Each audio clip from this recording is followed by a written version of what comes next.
Hello everyone, स्वागत है आपका हमारे यूट्यूब चैनल मेडिसिन टिप्स पर।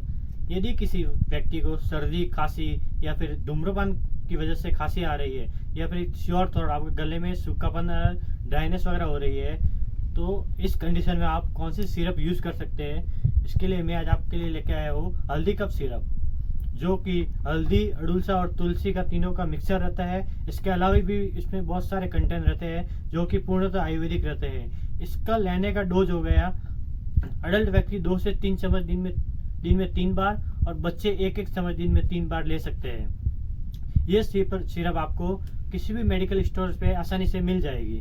ऐसे ही इंफॉर्मेटिव वीडियो देखने के लिए अपने यूट्यूब चैनल मेडिसिन टिप्स को जरूर सब्सक्राइब कर लें।